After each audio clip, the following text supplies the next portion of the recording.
SLBC tunnel వద్ద సహాయక చర్యలు కొనసాగుతున్నాయి. టనెల్లో శిథిలాలను తొలగించే ప్రయత్నాలు ముమ్మరం చేశారు.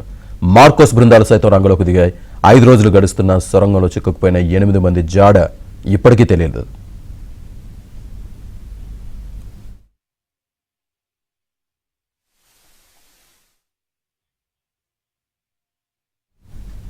కార్మికులను రక్షించేందుకు సహాయక చర్యలు కొనసాగుతున్నాయి. రాష్ట్ర మంత్రులు కోమటిరెడ్డి వెంకటరెడ్డి, ఉత్తమ్ కుమార్ రెడ్డి, ఎమ్మెల్యేలు ఎప్పటికప్పుడు ఉన్నతాధికారులతో సమీక్షిస్తున్నారు. సహాయక చర్యలను పర్యవేక్షిస్తున్నారు. సొరంగంలో సుమారు 7 నుంచి 9 మీటర్ల ఎత్తున మట్టి పేరుకుపోయింది. ప్రధాన అడ్డంకిగా ఉన్న చివరి మీటర్లో నీరు ప్రవహిస్తోంది. పూడుకున్న మట్టి తీస్తే తప్ప టీబీఎం ముందు భాగానికి వెళ్లలేదని పరిస్థితి ఉంది.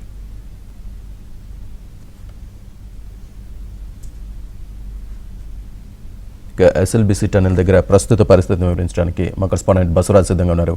బసవరాజు, సహాయక చర్యలు ఇంకా ఎలా కొనసాగుతున్నాయి? శ్రీనివాస్, ఈ ఉదయం నుంచి సహాయక చర్యలు కాస్త ముమ్మరంగా కొనసాగుతున్నాయని మనం ఖచ్చితంగా చెప్పవచ్చు. ఈ ఉదయం నుంచి కూడా ఎవరైతే బార్డర్ రోడ్ ఆర్గనైజేషన్ సిబ్బంది ఉన్నారో, అదేవిధంగా సౌత్ సెంట్రల్ రైల్వేకి చెందిన ప్లాస్మా కట్టర్స్ 14 మంది, బార్డర్ రోడ్ ఆర్గనైజేషన్కు చెందిన దాదాపు 10 మంది లోపలికి వెళ్లారు. ఇందులో బార్డర్ రోడ్ ఆర్గనైజేషన్కు చెందిన 2 సైనికులు పూర్తి చివరి పాయింట్ వరకు కూడా వెళ్లారు. అయితే ఈ ఉదయం నుంచి కూడా అక్కడ ఏదైతే లోపల ఉండే డెబ్రిస్ ఉందో, అంటే అక్కడ ఉండే మట్టి దిబ్బలను క్లియర్ చేస్తూ ఉన్నారు. అయితే మట్టి దిబ్బలను కూడా బయటికి ఏదైతే లోకో ట్రైన్ ఉందో ఆ లోకో ట్రైన్ నుంచి మట్టి దిబ్బలను కూడా కాస్త బయటకు తీసుకువచ్చారు. పూర్తిగా టనల్ బయటకు తీసుకొచ్చి వాటిని కూడా పరిశీలిస్తున్నారు. అయితే ఎవరైతే సౌత్ సెంట్రల్ రైల్వేకి చెందిన ప్లాస్మా కట్టర్స్ ఉన్నారో, ప్లాస్మా కట్టర్స్ లోపలికి వెళ్లి పూర్తిగా అంటే ఏదైతే టీబీఎం టనల్ బోర్ మిషన్ యొక్క విడిభాగాలు పడిపోయి చెల్లాచెదురుగా పడిపోయాయో వాటిని కట్ చేసి పూర్తిగా అంటే వాటిని ధ్వంసం చేసి బయటకు తీసుకొచ్చే పనిలో నిమగ్నమై ఉన్నారు.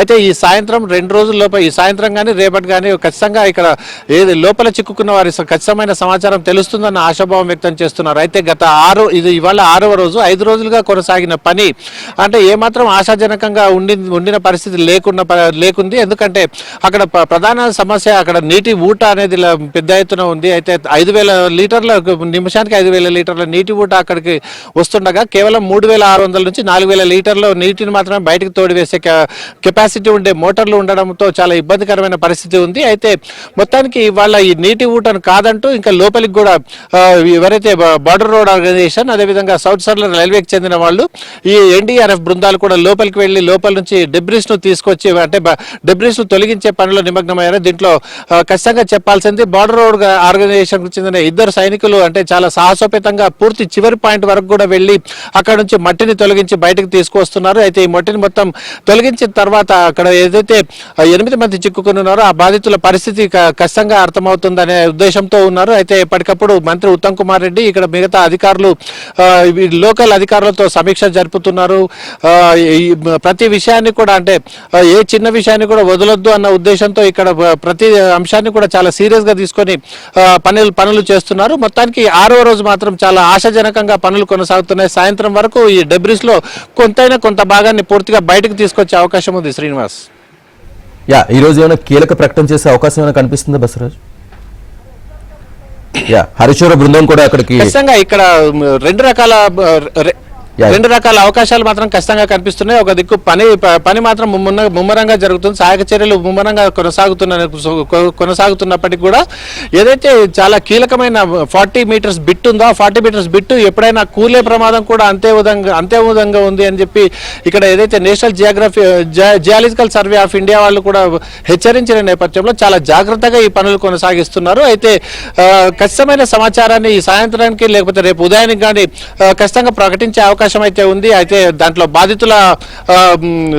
బాధితులు ఎలా ఉన్నారన్న విషయాన్ని కానీ, లేకపోతే బాధితుల పరిస్థితిని కానీ, అదేవిధంగా లోపల చిక్కుకున్న వారు, లేకపోతే మొత్తం డెబ్రిస్ ను తొలగించే పని, ఇట్లాంటి చాలా అంశాలపైన ఇవాళ ఉదయం నుంచి పనులు కొనసాగుతున్నాయి. సాయంత్రానికి కీలకమైన ప్రకటన వచ్చే అవకాశం అయితే ఖచ్చితంగా కనిపిస్తుంది. శ్రీనివాస్, హరీశ్వర బృందం కూడా అక్కడికి వస్తున్నట్టుగా చెబుతున్నారు. ఆ వివరాలు ఏమైనా ఉన్నాయా? బీఆర్ఎస్ బృందం ఇవాళ ఉదయం హైదరాబాద్ నుంచి బయలుదేరింది. అయితే పోలీసులు మధ్యలోనే అడ్డుకుంటారన్న అనుమానాలు వ్యక్తమైనప్పటికీ ఎక్కడ కూడా పోలీసుల నుంచి ఆటంకాలు ఏవి వారికి ఎదురుపడలేదు. ఖచ్చితంగా ఇక్కడ హరీష్ రావు, అదేవిధంగా మాజీ మంత్రులు నిరంజన్ రెడ్డి, శ్రీనివాస్ గౌడ్, మాజీ ఎమ్మెల్యేలు, అదేవిధంగా ప్రస్తుత ఎమ్మెల్యేల బృందం, నల్గొండ జిల్లా, మహబూబ్ నగర్ జిల్లా, ఈ రెండు జిల్లాల యొక్క మాజీ ప్రజాప్రతినిధులు కావచ్చు, వీరందరూ కలిసి అటవీ మార్గం నుంచి వస్తూ ఉన్నారు. అయితే మరి కాసేపట్లో దోమలపేటకు చేరుకొని ఇక్కడ నుంచి 3.5 కిలోమీటర్లు లోపలికి ఏదైతే మనం దోమలపేట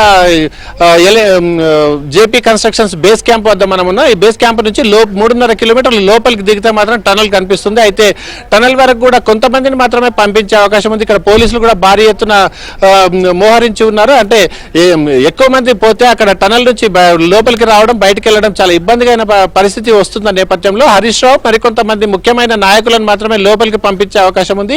ఇప్పటికే ఉత్తమ్ కుమార్ రెడ్డి బేస్ క్యాంప్ లో సమీక్షా సమావేశాల్లో నిమగ్నమై ఉన్నారు. హరీష్ రావు కూడా మరి కాసేపట్లో ఇక్కడికి వచ్చి టనల్ భాగం ఏదైతే 3.5 కిలోమీటర్ల డెప్త్ లో లోపల టనల్ భాగం ఉందో ఆ టనల్ వరకు హరీష్ రావు వెళ్లే అవకాశం ఉంది. Srinivas. Right Basaraju, thank you.